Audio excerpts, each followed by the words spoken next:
भारत के मेले विभिन्न प्रकार के धार्मिक, मनोरंजनात्मक या वाणिज्यिक गतिविधियों के लिए लोगों के अस्थायी मिलन या उनके एक स्थान पर इकट्ठा होने को मेला कहते हैं। भारत के विभिन्न भागों में विभिन्न प्रकार के मेले आयोजित किए जाते हैं। उनमें से कुछ की चर्चा नीचे की गई है। कुंभ मेला।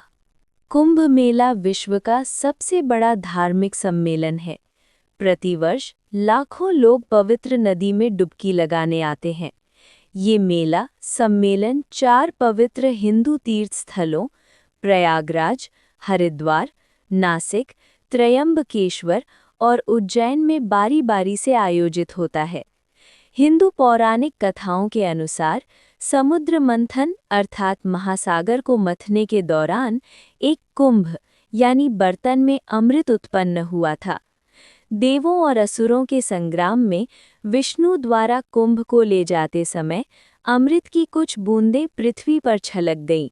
वे यही 4 स्थान थे जहां अब कुंभ के मेलों का आयोजन होता है। ये मेला 12 साल के समय अंतराल के बाद दिए गए स्थान पर आयोजित किया जाता है। मेले की सटीक तिथियां सूर्य, चंद्र और बृहस्पति ग्रहों की स्थिति के अनुसार निर्धारित की जाती हैं। नासिक और उज्जैन में ये मेला तब होता है जब ग्रह सिंह राशि में स्थित होता है और इसे सिंहस्थ कुंभ कहा जाता है। हरिद्वार और प्रयागराज में अर्ध कुंभ मेला प्रत्येक छठे वर्ष में होता है। 1915 के कुंभ मेले में अखिल भारतीय हिंदू सभा की स्थापना हुई थी। बाद में हिंदू महासभा बनी। स्थान जहां कुंभ मेला होता है। स्थान नदी हरिद्वार, उत्तराखंड, गंगा। प्रयागराज, उत्तर प्रदेश, गंगा, यमुना और पौराणिक सरस्वती नदी के संगम पर। उज्जैन, मध्य प्रदेश, क्षिप्रा। नासिक त्रयंबक, महाराष्ट्र, गोदावरी। 2017 में यूनेस्को द्वारा कुंभ मेले को अमूर्त सांस्कृतिक विरासत के रूप में घोषित किया गया। सोनपुर मेला। ये एशिया के सबसे बड़े पशु मेलों में से एक है। ये मेला बिहार के सोनपुर में गंगा और गंडक नदियों के संगम पर आयोजित होता है। ये मेला नवंबर महीने में कार्तिक पूर्णिमा, जिसे हिंदुओं द्वारा बहुत शुभ माना जाता है, के अवसर पर आयोजित किया जाता है। केवल यही एकमात्र स्थान है जहां बड़ी संख्या में हाथियों की बिक्री होती है और पौराणिक कथाओं के अनुसार चंद्रगुप्त मौर्य यहीं से हाथी और घोड़े खरीदते थे। चित्र विचित्र मेला। ये गुजरात का सबसे बड़ा जनजातीय मेला है जो मुख्यतः गरासिया और भील जनजातियों द्वारा मनाया जाता है। इस जनजाति के लोग अपना पारंपरिक परिधान पहनते हैं और अपनी स्थानीय जनजातीय संस्कृति का प्रदर्शन करते हैं। होली के पश्चात अमावस्या को जनजातीय महिलाएं अपने दिवंगत प्रियजनों का शोक मनाने के लिए नदी पर जाती हैं। अगले दिन से उत्सव प्रारंभ हो जाता है जिसमें जीवंत नृत्य प्रस्तुतियां, सर्वश्रेष्ठ हस्तशिल्प और उत्तम चांदी के गहने प्रतिवर्ष पर्यटकों को आकर्षित करते हैं। शामला जी मेला। इसे गुजरात के जनजातीय समुदाय द्वारा भगवान शामला जी, दिव्य सामला, जिन्हें कृष्ण या विष्णु का अवतार माना जाता है, को श्रद्धा समर्पित करने हेतु मनाया जाता है। भक्तजन बड़ी संख्या में देवता की पूजा करने के लिए और मेशवो नदी में स्नान करने आते हैं। भीलों को शामला जी की शक्तियों में बहुत विश्वास होता है, जिन्हें वे स्नेह से कालियो देव भी कहते हैं। ये नवंबर में लगभग 3 सप्ताह तक चलता है, जिसमें कार्तिक पूर्णिमा मेले का सर्वाधिक महत्वपूर्ण दिन होता है। पुष्कर मेला। पुष्कर मेला कार्तिक पूर्णिमा से प्रारंभ होने वाला पुष्कर राजस्थान का वार्षिक मेला है। ये लगभग 1 सप्ताह तक चलता है। ये ऊंटों और पशुओं के विक्रय के सबसे बड़े मेलों में से एक है। यही वो समय है जब राजस्थानी किसान अपने पशुओं को खरीदते और बेचते हैं, परंतु अधिकांश व्यापार मेले के दिनों से पहले ही पूरा हो जाता है। तब उत्सव की वास्तविक गतिविधियां प्रारंभ होती हैं, जैसे ऊंट दौड़, मूछों की प्रतियोगिता, पगड़ी बांधने की प्रतियोगिता, नृत्य और ऊंट सवारी आदि की प्रतियोगिताएं इसका प्रमुख आकर्षण है।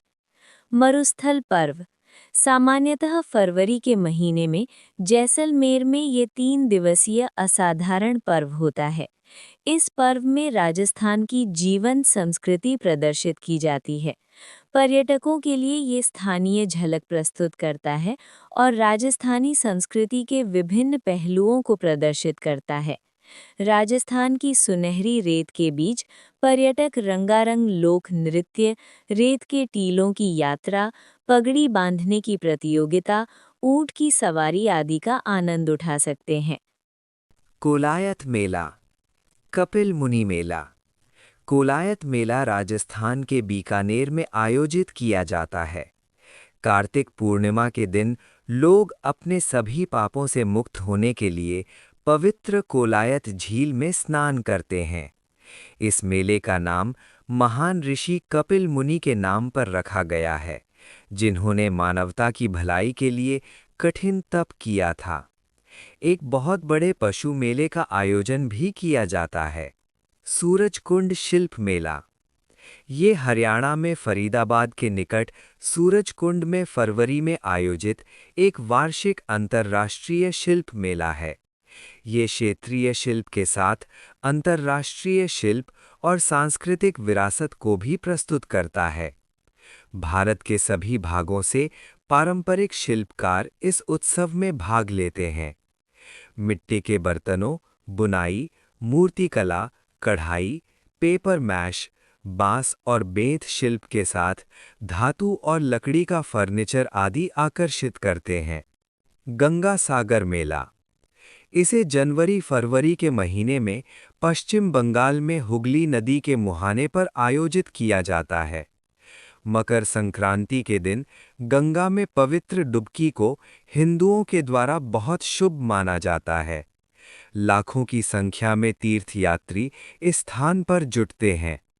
इस मेले में नागा साधुओं की उपस्थिति इस मेले को एक विशिष्ट पहचान प्रदान करती है। गोवा कार्निवल। पुर्तगालियों ने भारत में गोवा कार्निवल की शुरुआत की थी। ये लेंट, जो संयम और आध्यात्मिकता की अवधि होती है, कि आरंभ से 40 दिन पहले प्रारंभ होता है। इसमें दावतें होती हैं और आनंद मनाया जाता है। लोग मुखौटे पहनकर गलियों में पार्टी करने के लिए जुटते हैं। इसमें गोवा की समृद्ध विरासत और संस्कृति का प्रदर्शन होता है और इसमें विशिष्ट पुर्तगाली प्रभाव होता है। जयदेव केंडुली मेला। जयदेव केंडुली पश्चिम बंगाल के बीरभूम जिले का एक गांव है। इसे कवि जयदेव यानी राजा लक्ष्मण सेन के दरबारी कवि का संभावित जन्मस्थान माना जाता है, जिन्होंने संस्कृत में गीत गोविंद की रचना की थी। मकर संक्रांति के अवसर पर जयदेव की स्मृति में मेले का आयोजन किया जाता है।